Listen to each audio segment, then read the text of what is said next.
The Chronicles of Narnia by C.S. Lewis. Book 7. The Last Battle. Chapter 3. The Ape in its Glory. Master horse, said Tyrion as he hastily cut its traces. How came these aliens to enslave you? Is Narnia conquered? Has there been a battle? No, sire, panted the horse. Aslan is here. It is all by his orders. He has commanded. Danger, king, said Jewel. Tyrion looked up and saw that Carlomenes, mixed with a few talking beasts, were beginning to run towards them from every direction. The two dead men had died without a cry, and so it had taken a moment before the rest of the crowd knew what had happened. But now they did. Most of them had naked scimitars in their hands. Quick, on my back, said Jewel. The king flung himself astride of his old friend, who turned and galloped away. He changed direction twice or thrice as soon as they were out of sight of their enemies, crossed a stream, and shouted without slackening his pace. Whither away, sire? To Cair Paravel? Hold hard, friend, said Tyrion. Let me off. He slid off the unicorn's back and faced him. Jewel, said the king, we have done a dreadful deed. We were sorely provoked, said Jewel, but to leap on them unawares, without defying them, while they were unarmed? Faugh! We are two murderers, Jewel. I am dishonored forever. Jewel drooped his head. He, too, was ashamed. And then, said the king, the horse said it was by Aslan's orders. The rat said the same thing. They all say Aslan is here. How if it were true? But, sire, how could Aslan be commanding such dreadful things? He is not a tame lion, said Tyrion. How should we know what he would do? We who are murderers. Jewel, I will go back. I will give up my sword and put myself in the hands of these Carlomenes and ask that they bring me before Aslan.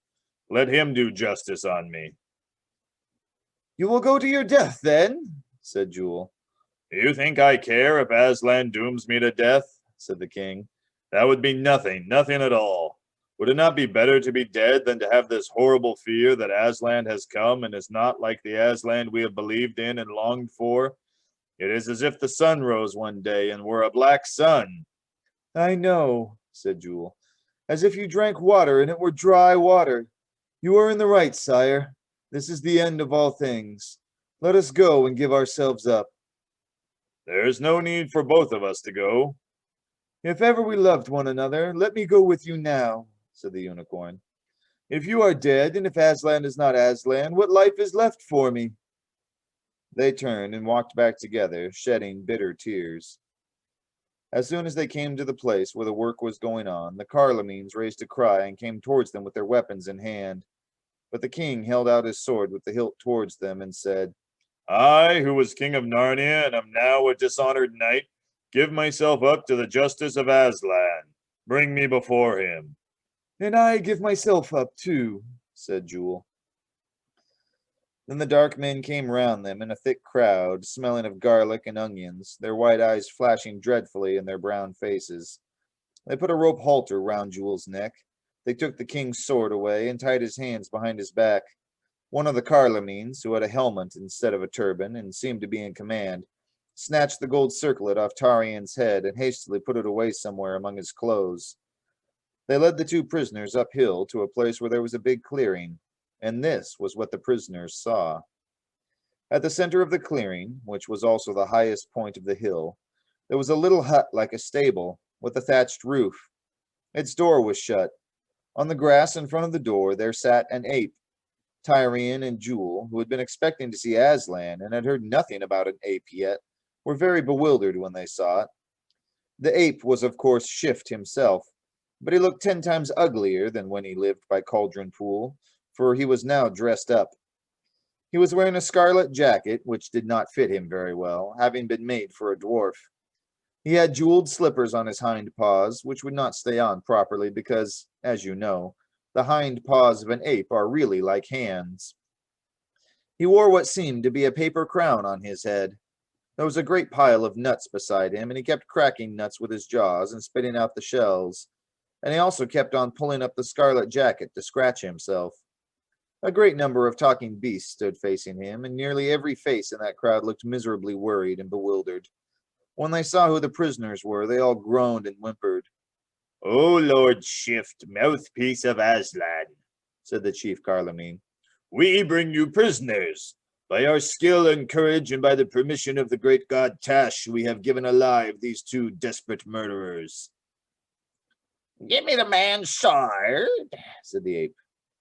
So they took the king's sword and handed it, with the sword belt and all, to the monkey, and he hung it round his own neck, and it made him look sillier than ever. We'll see about these two later, said the ape, spitting out a shell in the direction of the two prisoners. I got some other business first, see? They can wait. Now listen to me, everyone. The first thing I want to say is about nuts. Where's that head squirrel got to? Here, sire, said a red squirrel, coming forward and making a nervous little bow. Oh, you are you? said the ape with a nasty look. Now attend to me. Aslan wants some more nuts. These you brought aren't anything like enough. You must bring some more, do you hear? Twice as many. And they've got to be here by sunset tomorrow. And there mustn't be any bad ones or any small ones among them. A murmur of dismay ran through the other squirrels, and the head squirrel plucked up courage to say, please, would Aslan himself speak to us about it, if we might be allowed to see him? Well, you won't, said the ape. He may be very kind, though it's a lot more than most of you deserve, and come out for a few minutes tonight. Then you can all have a look at him, yeah? But he will not have you all crowding round him and pestering him with questions. Anything you want to say to him will be passed on through me, if I think it's worth bothering him about. In the meantime, all you squirrels had better go and see about those nuts. And make sure they're here by tomorrow evening, or, my word, you'll catch it. The poor squirrels all scampered away as if a dog were after them. This new order was terrible news for them. The nuts they had carefully hoarded for the winter had nearly all been eaten by now, and of the few that were left, they had already given the ape far more than they could spare. Then a deep voice, it belonged to a great tusked and shaggy boar, spoke from another part of the crowd. But why can't we see Aslan properly and talk to him? It said. When he used to appear in Narnia in the old days, everyone could talk to him face to face. Don't you believe it, said the ape.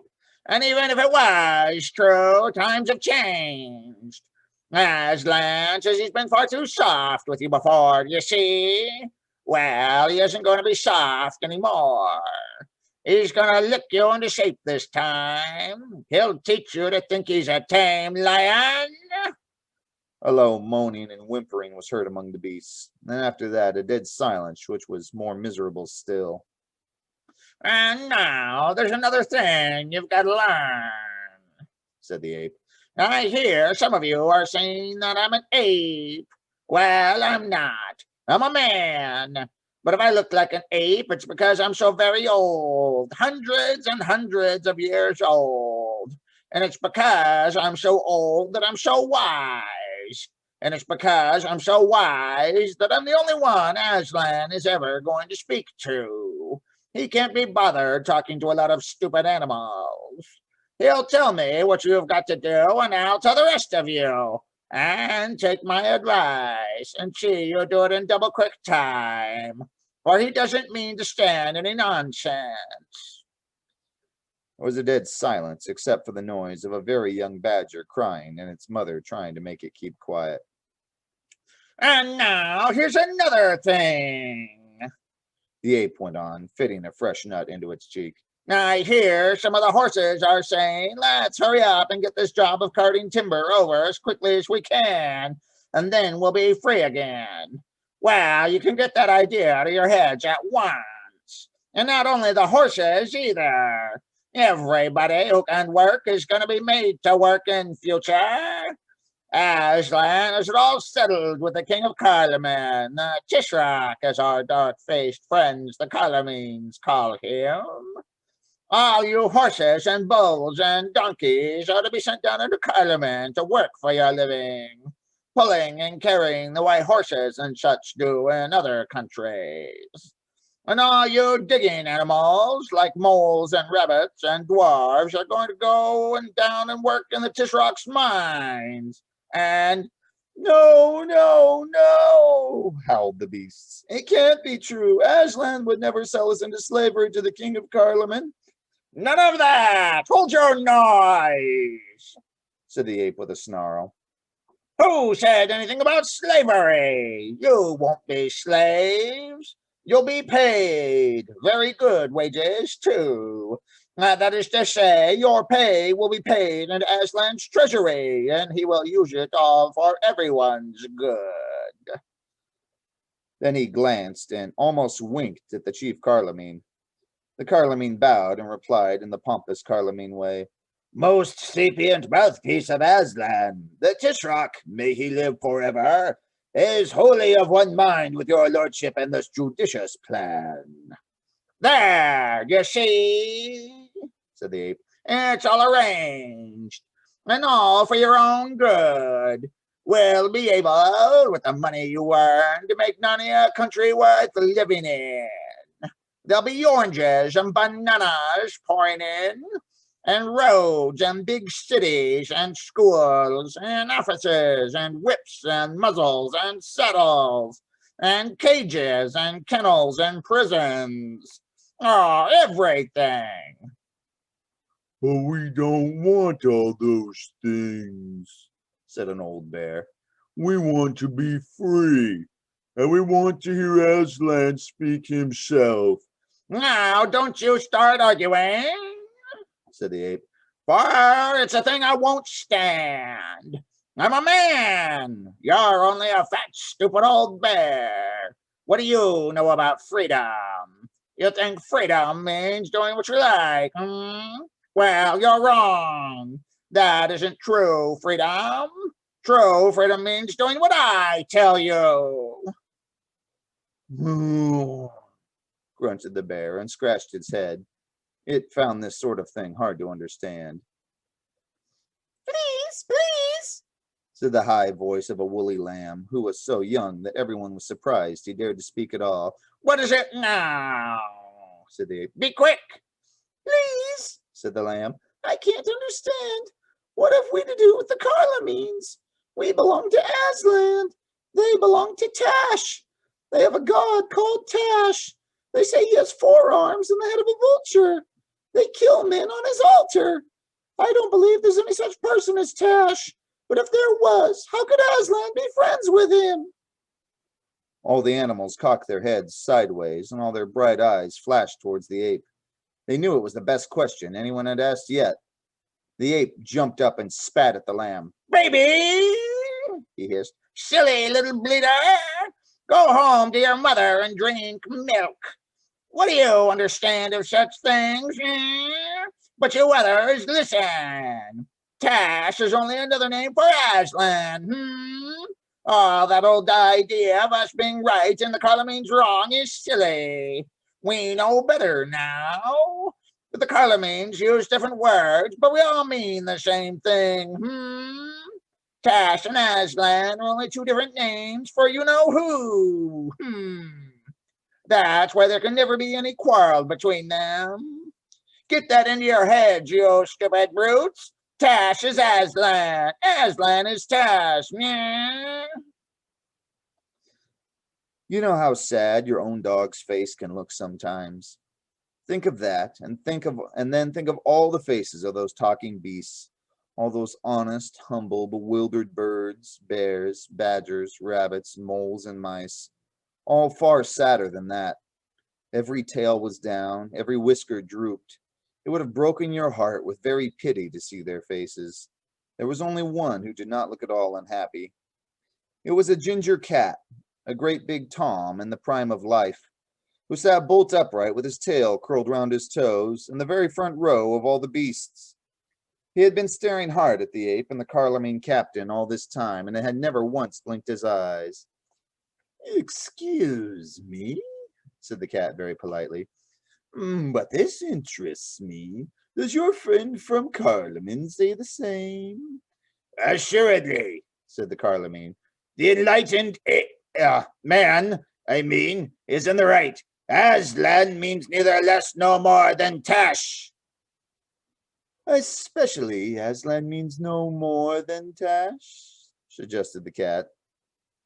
No more at all, said the Carlamine, looking the cat straight in the face.